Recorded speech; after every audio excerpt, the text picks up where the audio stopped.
Agar siz davlat xizmatlari portalida, MIB tizimida, sud hujjatlari bo'yicha ma'lumotlarda yoki qarzdorlik tekshiruvlarida hozir ijro etilmoqda degan yozuvni ko'rgan bo'lsangiz, buni e'tiborsiz qoldirmang. Bu oddiy texnik yozuv emas. Bu sizga nisbatan yoki siz manfaatdor bo'lgan ish bo'yicha ijro harakatlari boshlanganini bildirishi mumkin. Bu ma'lumot har bir odam uchun juda muhim. Chunki u bank kartangiz, ish haqingiz, avtomobilingiz, ko'chmas mulkingiz, hatto chet elga chiqishingiz bilan bog'liq cheklovlarga olib kelishi mumkin. Men bugun sizga hozir ijro etilmoqda degan holat nimani anglatadi? Qachon xavotir olish kerak? Qachon esa vahimaga tushmaslik mumkin? Qanday tekshirish kerak? Qaysi hujjatlarni tayyorlash kerak va eng muhimi, qanday qilib o'zingizni ortiqcha zarar, penya, blokirovka va tushunmovchiliklardan himoya qilish mumkinligini batafsil tushuntirib beraman. Videoni oxirigacha ko'ring, chunki bitta kichik xatolik sizga bir necha million so'm zarar keltirishi mumkin.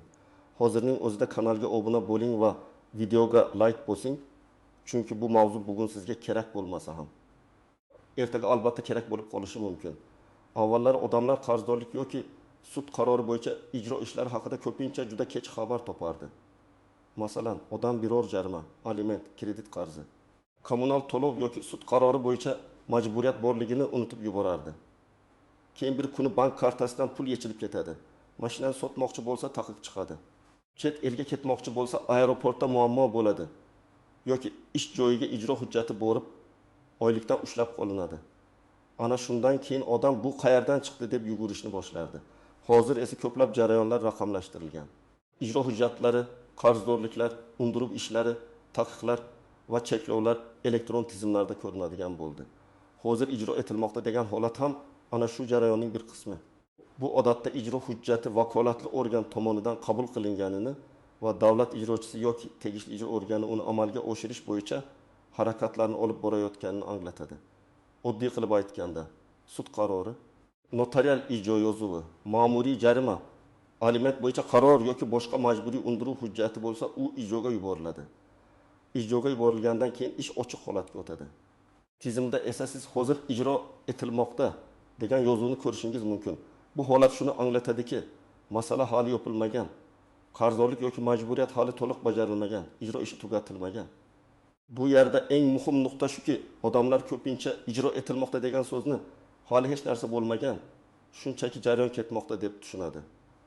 Aslida esa bu davr eng xavfli davr bo'lishi mumkin.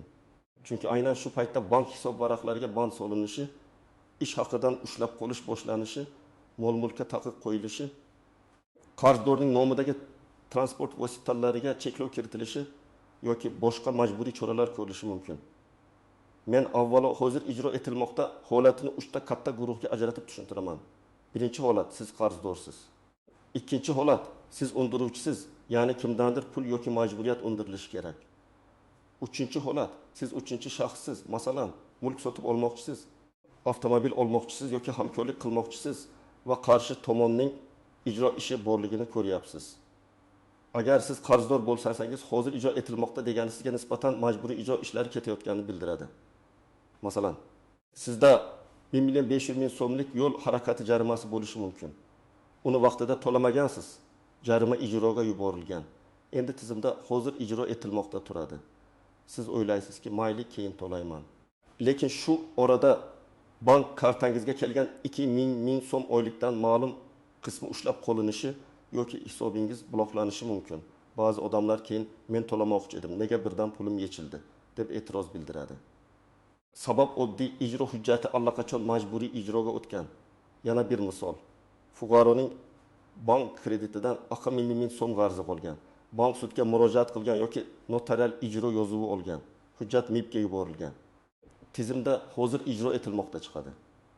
Bu paytda davlat ijrochisi qarzdorning rasmiy ish joyini, bank hisoblarini, avtomobilni, uy joyini tekshirishi mumkin. Agar qarzdorning nomida avtomobil bo'lsa, uni sotishga taqiq qo'yiladi. Qarzdor mashinasini bozorda sotmoqchi bo'lganida xaridor tekshiradi va taqiq borligini ko'radi. Natijada bitim to'xtaydi. Agar siz aliment to'lovchisi bo'lsangiz, bu holat yanada jiddiy. Masalan, sud qaroriga ko'ra bir nafar bola uchun daromadingizning 4dan bir qismi aliment sifatida ushlab qolinishi kerak. Agar siz rasmiy ishlamasangiz yoki to'lovni o'zingiz mustaqil amalga oshirmasangiz, qarzdorlik yig'ilib boradi. bir yil ichida bu 15 ming so'm, 20 ming so'm yoki undan ham ko'p bo'lishi mumkin. Hozir ijro etilmoqda. Holati esa bu ish hali yopilmaganini va aliment undiruvi davom etayotganini bildiradi. Aliment bo'yicha qarzdorlikda cheklovlar ko'proq bo'lishi mumkin. Mol mulkka taqiq, haydovchilik huquqi bilan bog'liq cheklovlar, chetga chiqish bo'yicha cheklov. Ma'muriy yoki ayrim hollarda jinoiy javobgarlik masalasi ham yuzaga kelishi mumkin. Agar siz undiruvchi bo'lsangiz, ya'ni sizning foydangizga sud qarori chiqqan bo'lsa, hozir ijro etilmoqda. Siz uchun umidli. Lekin nazorat talab qiladigan holat. Masalan, kimdir sizdan 25 ming so'm qarz olib, qaytarmagan. Sud sizning foydangizga qaror chiqargan. Hujjat ijroga yuborilgan. Tizimda hozir ijro etilmoqda ko'rinadi. Bu qarzdordan pul avtomatik ravishda ertaga keladi degani emas. Bu faqat ijro jarayoni ochilganini bildiradi. Siz faol bo'lmasangiz ish oylar davomida turib qolishi mumkin. Davlat ijrochisiga ariza berish, qarzdorning mol mulki haqida ma'lumot taqdim etish, ish joyi bo'lsa aytish, bank hisoblari yoki transport vositalari haqida ma'lumot bersangiz, jarayon tezlashishi mumkin. Birinchi navbatda qarzdorligi borligini biladigan odamlar xavotir olishi kerak. Agar siz sudda yutqazgan bo'lsangiz, kredit qarzingiz bo'lsa, aliment to'lamagan bo'lsangiz, jarimani unutgan bo'lsangiz, kommunal qarzingiz sudga yoki ijroga ketgan bo'lsa, hozir ijro etilmoqda siz uchun signal. Bu signal kutib tur degani emas, darhol tekshir degani. Ikkinchi navbatda bank kartasiga oylik pensiya, nafaqa yoki boshqa pul tushadigan odamlar ehtiyot bo'lishi kerak. Chunki ijro hujjati bo'yicha hisob varaqlariga band solinishi mumkin. Amaliyotda shunday holatlar ko'p bo'ladi. Odamning 30 ming so'm oylik kartaga tushadi. Lekin u puldan foydalana olmaydi. Keyin bankka boradi. Bank esa ijro hujjati bo'yicha cheklov bor deydi. Bank bu yerda ko'pincha mustaqil qaror qabul qilmaydi.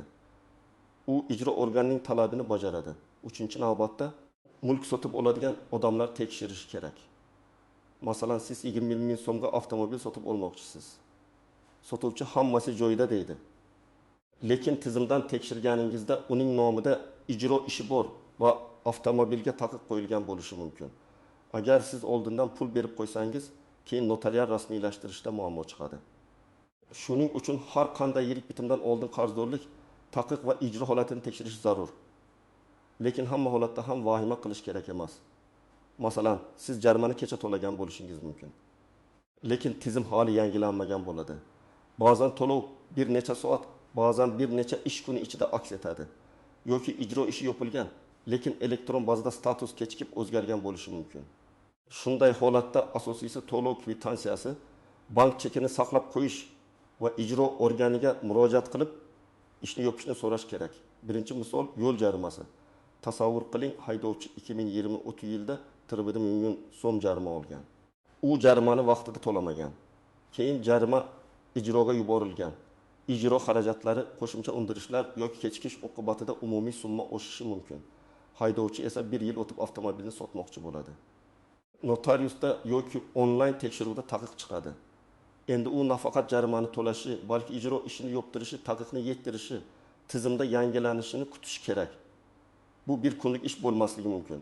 Ikkinchi misol, aliment. Ota oyiga 2 ming so'm daromad topadi, lekin rasmiy ishlamaydi. Sud qaroriga ko'ra u aliment to'lash kerak, ammo hozir pulim yo'q deb o'ylar, davomida to'lamaydi. 1 yil o'tib qarzdorlik 6 ming yoki 10 ming so'm emas, hisob kitob tartibiga qarab bundan ham ko'proq chiqishi mumkin. Tizimda hozir ijro etilmoqda turadi. Keyin u chet elga ishlashga ketmoqchi bo'ladi. Ammo cheklov borligini bilib qoladi. Natijada chipta reja, ish taklifi ham xavf ostida qoladi. Bunday vaziyatda oldindan ijrochi bilan bog'lanib, qarzdorlikni aniqlash, qisman to'lash, to'lov jadvali bo'yicha kelishish va rasmiy ariza berish juda muhim. Uchinchi misol qarz shartnomasi. Bir kishi tanishidan 50 ming so'm qarz olgan va qaytarmagan. Sud qarori chiqqan. Qarzdor nomida uy yo'q, lekin avtomobil bor. Undiruvchi davlat ijrochisiga qarzdorning falon rusumli avtomobil bor deb ma'lumot beradi. Ijrochi avtomobilga taqiq qo'yadi. Qarzdor esa bu avtomobilni yashirincha sotishga uringan bo'lsa ham rasmiylashtira olmaydi. Demak, hozir ijro etilmoqda. Holati undiruvchi uchun qarzdorning mol mulkini aniqlash va undiruvni tezlashtirish imkonidir. 4-misol, xodimning ish haqidan ushlab qolish. Bir ayolning 4.000 ming so'm kredit qarzi ijroga tushgan. U davlat tashkilotida ishlaydi. Ijro hujjati ish joyiga yuboriladi. Buxgalteriya qonunida belgilangan miqdorda uning ish haqidan ushlab qolishni boshlaydi. Ayol nega mendan so'ramasdan ushlab qolinyapti deydi. Lekin ijro hujjati bo'lsa, ish beruvchi uni bajarishga majbur. Shuning uchun qarzdorlik ijroga tushmasdan oldin bank yoki kreditor bilan kelishish ko'pincha ancha foydaliroq. Endi juda muhim nozik jihatlarga o'tamiz. Birinchisi, hozir ijro etilmoqda har doim ham pul qarzi degani emas. Ba'zan bu biror harakatni bajarish majburiyati bo'lishi mumkin. Masalan, bolani ko'rsatish tartibi, uy joydan chiqarish, noqonuniy qurilmani buzish, hujjatni topshirish, ishga tiklash yoki boshqa majburiyatlar bo'lishi mumkin. Bunday ishlar pul undiruviga qaraganda boshqacha tartibda ijro qilinadi. Ikkinchisi, qarzni to'lash ijro ishini avtomatik o'sha zahoti yopmaydi. Siz pulni to'ladingiz, lekin ijrochi bu to'lovni ko'rishi, hujjatga kiritishi, undiruvchi bilan solishtirishi, qarzdorlik to'liq yopilganini aniqlashi, keyin ijro ishini tugatish yoki tamomlash to'g'risida qaror chiqarish kerak bo'ladi. Shuning uchun men to'ladim, nega hali ham status turibdi degan savol ko'p uchraydi. Javob, to'lovdan keyin ham rasmiy yopish jarayoni bor. Uchinchisi, to'lovni noto'g'ri joyga qilish xavfi bor. Masalan, siz qarzni to'lamoqchisiz, lekin eski rekvizitga noto'g'ri hisob raqamiga yoki izohsiz to'lov qilasiz. Keyin bu to'lov aynan qaysi ijro ishi bo'yicha ekanini aniqlash qiyinlashadi. Shuning uchun to'lov qilishdan oldin ijro ishining raqamini, qarzdorlik summasini, undiruvchi nomini, to'lov rekvizitlarini aniq tekshirish kerak. To'rtinchisi, ba'zi qarzlarda asosiy qarzdan tashqari ijro yig'imi yoki qo'shimcha xarajatlar bo'lishi mumkin. Odam faqat ming so'm asosiy qarzni to'laydi. Lekin tizimda yana summa qoladi. Keyin nega yopilmayapti deydi. Chunki ijro jarayoni boshlangandan keyin ayrim holatlarda qo'shimcha undiriladigan to'lovlar ham yuzaga keladi. Buni aniq bilish uchun ijrochi bergan hisob-kitobni olish kerak. Beshinchisi, agar qarz sizga tegishli bo'lmasa, darhol e'tiroz bildirish kerak. Ba'zan familiya, ism, pasport ma'lumoti, eski manzil, adashish yoki texnik xatolik sababli odam o'ziga tegishli bo'lmagan ish bo'yicha xabar ko'rishi mumkin. Bunday holatda o'zi yo'qolib ketar deb kutish noto'g'ri. Pasportingiz, star yoki JSHSR ma'lumotlaringiz bilan murojaat qilib, xatolikni tuzatishni talab qilishingiz kerak. Agar kerak bo'lsa, yozma ariza va tasdiqlovchi hujjatlar topshiriladi. Oltinchisi, muddatlar masalasi. Ba'zi odamlar bu eski qarz endi undirilmaydi deb o'ylaydi. Lekin ijro hujjatining turi, sud qarori, taqdim etish muddati, qayta yuborish holatlari, aliment kabi uzluksiz majburiyatlar alohida ko'riladi. Eski bo'lgani uchun avtomatik yo'q bo'lib ketadi deb o'ylash katta xato.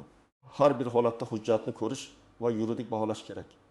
Yettinchisi, og'zaki kelishuv sizni himoya qilmaydi. Masalan, siz kreditor bilan keyingi oy beraman deb gaplashdingiz. Lekin ijro ishi ochilgan bo'lsa, og'zaki va'da cheklovlarni avtomatik to'xtatmaydi. Agar kelishuv bo'lsa, uni yozma shaklda rasmiylashtirish, ijro organiga taqdim etish yoki sud tartibida muddat berish, bo'lib to'lash masalasini ko'rib chiqish kerak bo'ladi. Endi men sizga aniq qadamlarni aytaman. Agar tizimda hozir ijro etilmoqda degan yozuvni ko'rsangiz, birinchi qadam, bahama qilmang, lekin kechiktirmang. Avvalo ijro ishining raqamini, qaysi organ yuritayotganini, davlat ijrochisi kimligini, undiruvchi kimligini, summa qancha ekanini aniqlang. Ikkinchi qadam, hujjat asosini so'rang. Sizdan nima asosida pul undirilmoqda? Sud qarorimi, sud buyrug'imi, notarial ijro yozuvimi, ma'muriy jarimami, aliment qarorimi yoki boshqa hujjatmi? Asosiy hujjatni ko'rmasdan turib to'lov qilish yoki e'tiroz bildirish qiyin. Agar siz qarzdor bo'lsangiz ham, siz hujjatni ko'rishga va qarzdorlik hisob-kitobini bilishga haqlisiz. Uchinchi qadam, summa hisob-kitobini oling. Asosiy qarz qancha, penga bormi, ijro yig'imi bormi, oldin to'langan pullar hisobga olinganmi, qarz qaysi sanagacha hisoblangan. Ayniqsa aliment, kredit va kommunal qarzlarda hisob-kitob juda muhim. Birgina noto'g'ri hisob tufayli odam ortiqcha bir necha million so'm to'lab yuborishi mumkin. To'rtinchi qadam, agar qarzni tan olsangiz, to'lovni faqat rasmiy rekvizit orqali qiling. To'lov izohiga ijro ish raqamini FI ni qarzdorlik turi va maqsadini yozing. Chekni albatta saqlang. Telefoningizga rasmga olib qo'ying. Elektron nusxasini bulutga yoki elektron pochtangizga yuboring. Ertaga biror bahs bo'lsa, aynan shu chek sizni himoya qiladi. Beshinchi qadam, To'laganingizdan keyin ijrochiga yozma murojaat qiling. Falon raqamli ijro ishi bo'yicha qarzdorlik to'landi. Ilovada to'lov cheki taqdim etiladi. Ijro ishini tugatish hamda qo'yilgan cheklovlarni bekor qilishni so'rayman deb yozing. Agar avtomobilga taqiq bo'lsa, taqiqni yechish bo'yicha alohida so'rang. Agar bank hisoblariga band qo'yilgan bo'lsa, banklarga tegishli xabar yuborilishini talab qiling. 6-qadam. Agar qarzni bir yo'la to'lay olmasangiz, qochib yurishdan ko'ra rasmiy kelishish yaxshiroq. Ijrochiga ariza yozib, moliyaviy ahvolingizni tushuntiring. Masalan, ish haqingiz 3 ming so'm. Oilangizda 3 nafar qaramog'ingizdagi shaxs bor. Oyiga ming so'mdan to'lash imkoningiz bor. Buni tasdiqlovchi hujjatlar, ish haqi ma'lumotnomasi, oilaviy holati, kasallik bo'lsa tibbiy hujjatlar. Boshqa qarzlar bo'yicha ma'lumotlarni ilova qiling. Bu har doim ham cheklovlarni to'liq olib tashlaydi degani emas, lekin sizning mas'uliyatli yondashayotganingizni ko'rsatadi. 7-qadam. Agar ijro noto'g'ri bo'lsa, e'tiroz bering. Masalan, siz sud qaroridan bexabar bo'lgan bo'lishingiz mumkin. Sud buyrug'i bo'lsa, ayrim holatlarda unga nisbatan belgilangan tartibda e'tiroz berish mumkin. Notarial ijro yozuvi bo'lsa, uni sudda nizolash mumkin. Jarima bo'lsa, uning qonuniyligini tekshirish kerak. Lekin bu ishlarning hammasida muddatlar muhim. Shuning uchun keyin ko'raman deb yurish xavfli. 8-qadam. Mulk sotib olayotgan bo'lsangiz oldindan tekshiring. Avtomobil, uy-joy, yer uchastkasi yoki qimmatbaho texnika olayotganda sotuvchining qarzdorlik va taqiqlari bor yo'qligini tekshiring. Faqat og'zaki ishonch bilan pul bermang. Oldindan zadatok berayotgan bo'lsangiz, yozma kelishuv qiling va unda mulkda taqiq garov, ijro cheklovi aniqlansa, pul qaytariladi degan shartni kiriting. 9-qadam. Agar siz undiruvchi bo'lsangiz, passiv kutmang. Ijro ishi ochilgandan keyin davlat ijrochisiga ariza bilan murojaat qiling. Qarzdorning yashash manzili, ish joyi, telefon raqami, avtomobili, mulki, bankdagi faoliyati haqida bilgan ma'lumotlaringizni bering. Har bir ma'lumot yozma tarzda taqdim etilsa, keyin men aytgandim emas, men mana shu sanada yozma berganman deya olasiz. 10-qadam. Barcha muloqotni hujjatlashtiring. Telefon orqali gaplashish qulay, lekin hujjat sifatida kuchi kam. Shuning uchun muhim murojaatlarni yozma shaklida qiling. Arizangizda sana FIS, pasport yoki JSS shir ma'lumotlari, ijro ishi raqami, talabingiz aniq ko'rsatilgan bo'lsin. Qabul qilinganini tasdiqlovchi belgi yoki elektron tasdiqni saqlang. Agar qarzni to'lagan bo'lsangiz, arizada shunday mazmun bo'lishi mumkin. Men falonchi, falon raqamli ijro ishi bo'yicha qarzdorlikni falon sanada to'liq to'ladim. To'lov kvitansiyasi ilova qilinadi. Shu munosabat bilan ijro ishini tamomlash bank hisob varaqlarimga qo'yilgan bandni, mol-mulk va transport vositalariga qo'yilgan taqiqlarni bekor qilish hamda bu haqda menga yozma ma'lumot berishingizni so'rayman. Agar qarzdorlik hisob kitobini bilmoqchi bo'lsangiz, falon raqamli ijro ishi bo'yicha qarzdorlik summasi, uning tarkibi, asosiy qarz, penya, ijro yig'imi va boshqa xarajatlar bo'yicha batafsil hisob kitobni taqdim etishingizni so'rayman. Shuningdek, ijro hujjatining nusxasi bilan tanishtirishingizni so'rayman. Agar siz undiruvchi bo'lsangiz, qarzdorning nomida falon rusumli avtomobil borligi, falon manzilda yashashi va falon tashkilotda ishlashi haqida ma'lumotga egaman. Ushbu ma'lumotlar asosida mol-mulkni aniqlash, ish haqiga undiruv qaratish, transport vositasiga taqiq qo'yish va qonunda belgilangan boshqa ijro choralarini ko'rishingizni so'rayman. Mana shu oddiy ko'rinadigan yozma murojaatlar ko'p holatda jarayonni ancha tartibga soladi. Chunki ijro ishida hamma narsa hujjat bilan yuradi. Sizning pozitsiyangiz aniq bo'lsa, huquqingizni himoya qilish osonlashadi. Men amaliyotda eng ko'p ko'radigan xatolardan biri, odamlar faqat statusga qarab xulosa qiladi. Hozir ijro etilmoqda turibdi, demak hali vaqt bor deb o'ylaydi. Yo'q, vaqt aynan hozir tugayotgan bo'lishi mumkin. Cheklovlar allaqachon qo'yilgan bo'lishi yoki yaqin kunlarda qo'yilishi mumkin. Ikkinchi xato, to'lov chekini saqlamaslik. Odam terminal orqali to'laydi, chekni tashlab yuboradi, keyin tizimda to'lov ko'rinmaydi. Isbotlash qiyinlashadi. Har bir to'lov bo'yicha chek, SMS, bank ilovasidagi kvitansiya tranzaksiya raqami saqlanishi shart. 3-xato, qarzdorlikni boshqa odam orqali naqd berib yuborish. Masalan, undiruvchiga naqd berdim, endi o'zi yopadi dedi. Agar bu rasmiylashtirilmasa, keyin undiruvchi olmadim desa, muammo katta bo'ladi. Naqd pul berilsa ham tilxat, kelishuv ijro organiga xabar va rasmiy tasdiq bo'lishi kerak. To'rtinchi xato davlat ijrochisi bilan ziddiyatga kirishish. Albatta, siz huquqingizni talab qilishingiz kerak. Lekin baqirish, haqorat qilish, qo'pollik qilish muammoni hal qilmaydi. Eng to'g'ri yo'l hujjat, ariza, qonuniy talab, muddat, yozma javob.